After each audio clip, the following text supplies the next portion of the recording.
Welcome to the Master Jeweler channel, where I teach you how to become a beginner jeweler to a master craftsman. This is our first episode, and I do apologize for the one camera angle. My computer actually broke 2 days from the lockdown, and I'm still waiting for the new one to show up. But unfortunately, all we need is the one angle today. So let's get started. First off, let me tell you about this book. It was given to me when I was 13 years old. The friend that gave it to me has since passed, and this book is so old it doesn't have even an ISBN number, but it does carry just about every single bit of information you could ever need as a jeweler. Right, now let me start today with the bench setup and the different tools you're going to need, starting with tweezers. Which ones to have, which ones not to buy? Well, pretty simple. You're going to want 2 locking tweezers that automatically lock down. Doesn't matter what kind, just as long as they have a locking piece. And then you're probably going to want one of the reverse kind where you just pinch and it locks for you. Next, we're going to want a fine tip like this and a medium tip that are just plain old non-magnetic tweezers. And I think you can read right there, it says non-magnetic. Right? These are just standard. I use the medium more than I use the small, just because it's good for grabbing things and moving them around, such and such. Alright, now you probably don't need these to begin with, but I use these quite often too for holding 2 finer pieces together, you know, like a couple. And then this is actually used to hold 2, even 3 rings in place while you actually solder. So these are very handy to have. And I can teach you how to actually take a standard junk pair of tweezers, which that's what these are, and you can actually bend it into that shape. You don't have to buy them. You can just make your own. Now, I use a pair of brass tweezers, and the reason why I like brass every now and then is it retains the heat and it doesn't distribute it down. They do get very hot after a long period of time though, so make sure you watch that. You're also going to want a pair of flat tweezers, and you can see I've used these quite a bit as well. These are really good for holding smaller pieces, pinching them together and keeping them in place when you need that. These are unnecessary unless you work with pearls or round pieces. There's a little divot on the inside on both sides, and it cups it and it keeps things very steady. Even if you're drilling or filing or something like that, these are a nice piece to have. Alright, let's move on to our next piece. We're going to look at pliers. Now, these are all the pliers I need. They sell hundreds of different kinds. These are the ones I've chosen, and these are the ones I use very often. So, let's start with the parallel pliers. I like to call them robo pliers. You're going to want to pair with the teeth on the inside here. Then you're going to want to pair with no teeth on the inside. These are very, very handy to have. You're also going to want a narrowed pair. Now, you'd be like, what is all this? Well, we'll get into those features later on. This is a must. If you don't have the ring bending pliers with the nylon insert, don't even waste your money. It's got to have that nylon insert. You don't want to be marring up your pieces, and you can tell that I've used this quite a bit. And these are actually replaceable. You just unscrew these little nylon pieces, and you can change that out for a new one if it ever breaks or anything like that. You want a pair of junk ones with teeth that are needle nose. These happen to have nice cutters in here. And then you're going to want 2 different types of flat-nosed ones. I actually have another wide pair, but I usually use these narrow ones and not so narrow ones most often. They're really, really handy to have because I'll show you why. If we go to the round nose pliers, you'd be like, well, what's the difference? Well, here's the thing. These are good for bending around corners, making jump rings and stuff like that. I've got a fine pair and a regular pair. But if you notice, when I close this, it's only going to grab in that one area. This will actually grab all the way across the jaw. That's why these are handy to have. Now, I've got 2 pairs of really heavy-duty pliers. And I mean, these things are absolutely heavy-duty, hardcore. You can't tell in the video, but I'm really squeezing hard on these things, and they're not going to break. They will hold things so tight. That's what you want sometimes. These are flat, rounded out edge ones. These are really good for different pieces and different, you know, we'll get into it. Now, these cutters were originally about $65. the tip broke off, as you can see. I was cutting things, and then it went snap, and I went, oh great, $65 pair of pliers out the window. Not necessarily. So you can tell that happened here, but all you got to do is just cut it straight across and then shave it in a little, and you've got another nice pair of cutters. That's fine little detail. Which brings me to these. I should have used these instead of these at the time. These are a lot more heavier duty, and they still have a nice in angle, so these wouldn't have broke, even though the other ones did. Then you just want some chompers. Chomp, chomp, chomp. Cheap ones, not expensive. Okay, now that those are out of the way, files. How many files do you need? Guess what? That's all you need.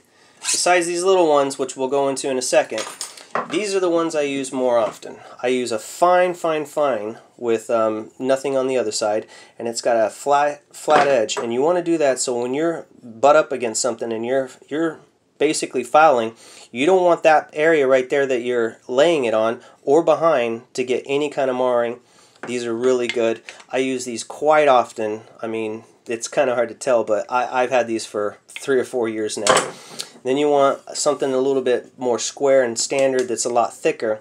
But something noticed here, you'll notice there's teeth on this side, but there's no teeth on this side, nice and smooth. That's what you're going to want. Same process of going butt up against something and filing, and it's not going to wear down where you're setting your piece. Then you're going to want a half round. For the inside of rings, places like that, you want that nice curvature piece, so when you're filing, it's going to be a nice shape of the circle on the inside, like rings. Oh, let me point this out real quick. This is a file cleaner, so when your files get jammed up, you can actually clean the file piece out, and it will still continue to work for you. Now, as you can tell here, it's really dirty because I also use it on my buffing wheel, which we'll get into. I've had this thing for over 15 years. Although it looks like it's like really beat up, it still functions and works every single way that it was made to work. Okay, now that that's out of the way, let me go to my next piece, which is the best invention ever, the carousel. Why the carousel? Because the old school jewelers used to use a block of wood and they just lay little holes in it and you just put your pieces in there. It's tacky. This will save you so much more space. I mean, there's a lot of stuff you can fit in here. Like my handpiece, for example. This is a fast change handpiece. I recommend this if you're going to be doing a lot of jewelry work. Otherwise, you can go with you know, the standard key and chuck kind, which opens and closes a lot bigger than most of these. But just about every bit that you buy as a jeweler is all going to be this exact same size. And it's just so easy to just push the handle down, put it in, let it go. It's not going to come out. That's it. Okay? Now just be careful with your bit pieces, because eventually you'll wear out the little teeth on the inside here, well, the little grip.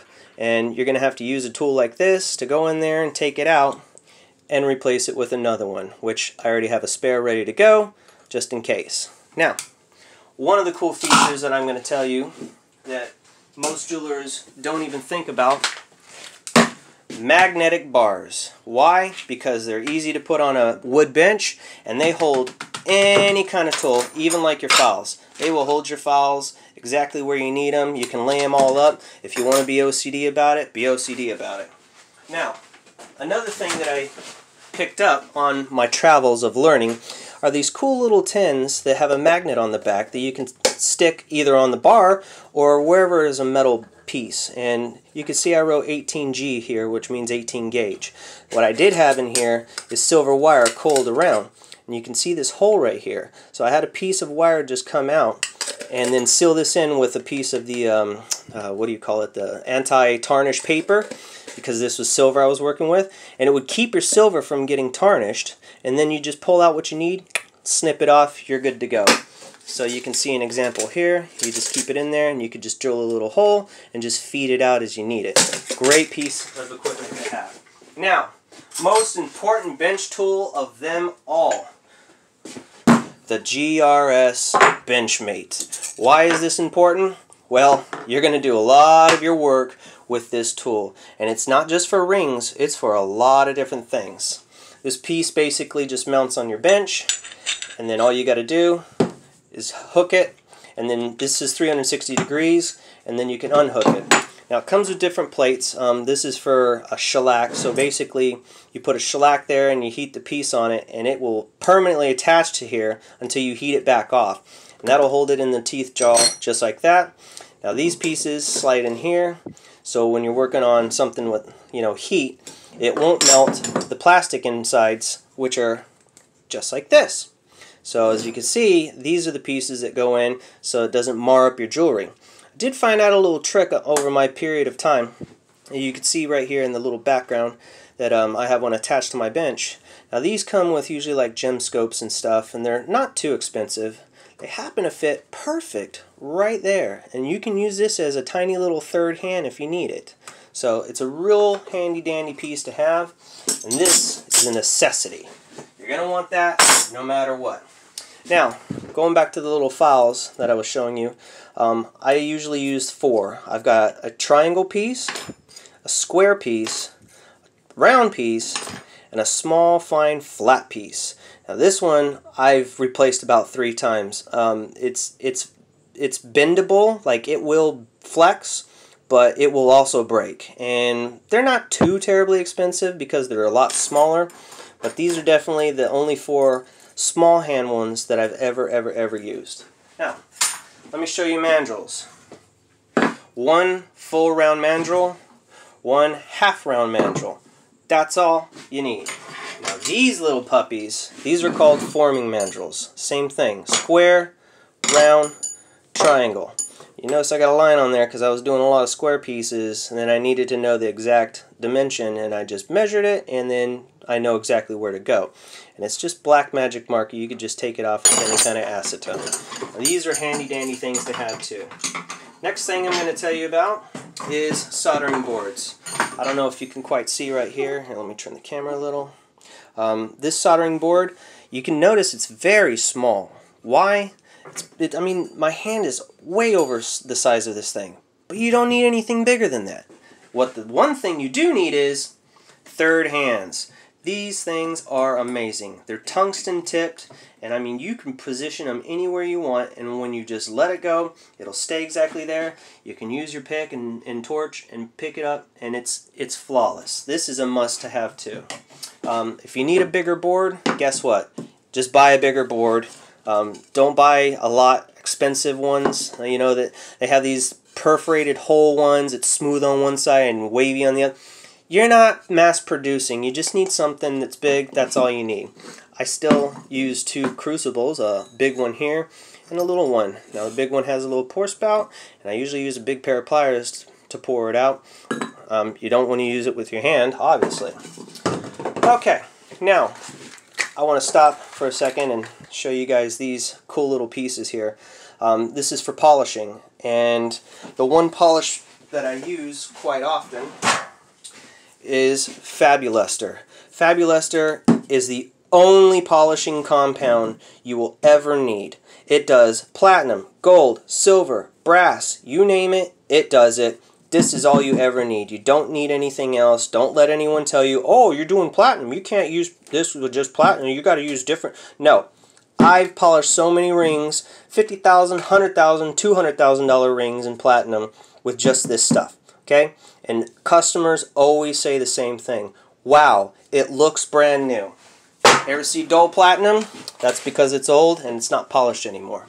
Let's see, what else are we going to talk about? Oh, gauges. I only use these 3 gauges. These are the only 3 I ever need. Why? Because that's it. You don't need any more. This is a pretty precision round hand one that does inside and outside, which is nice because you want one that does the inside part, especially the outside. For bigger jobs, because this only goes up to 23 or 23.5 millimeter. This one will go up to 80.